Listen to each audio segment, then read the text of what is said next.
I'm here today with Ada Swanson, the Director of Gift Planning at Voice of Prophecy. And thank you very much for joining me today, Oh, Ada. it's my pleasure. Thank you, Scott.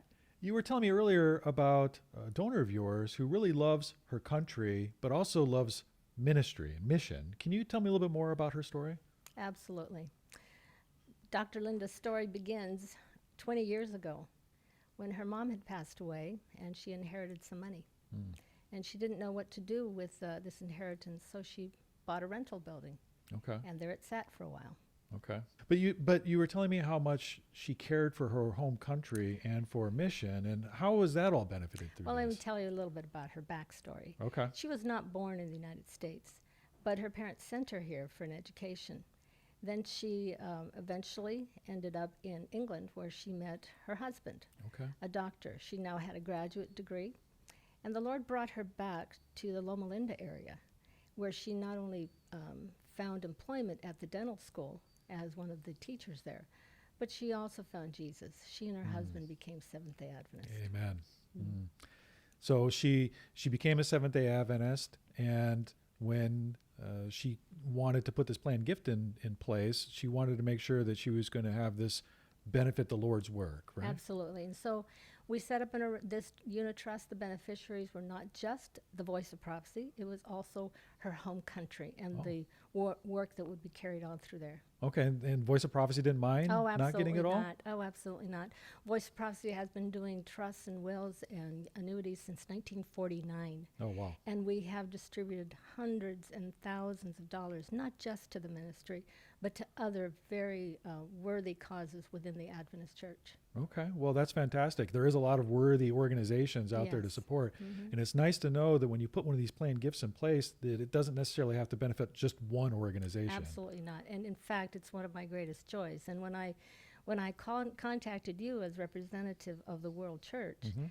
for the distribution of this trust, I was happy to have you sign off Mhm. as the recipient on behalf of this country. Yeah, and we were very happy to be able to make sure that that money went to that country and was used just as the donor had intended it to be used.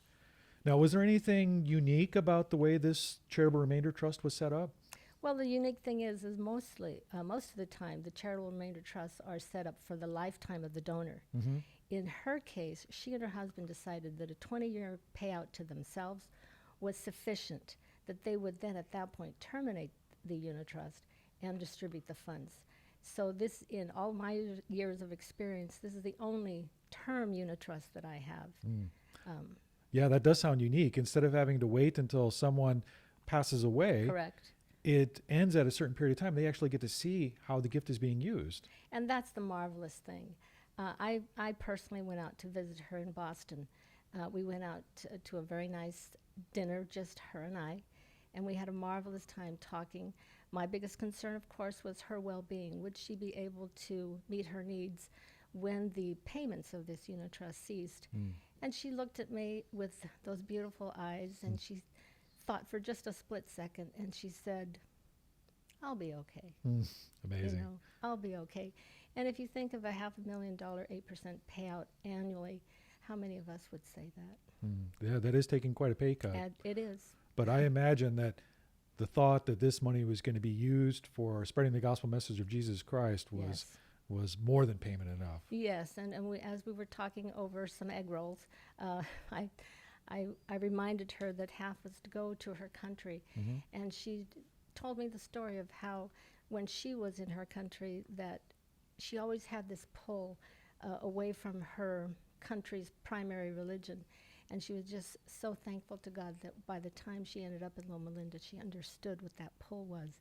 And she wanted to share with her country and have an impact on somebody else's life.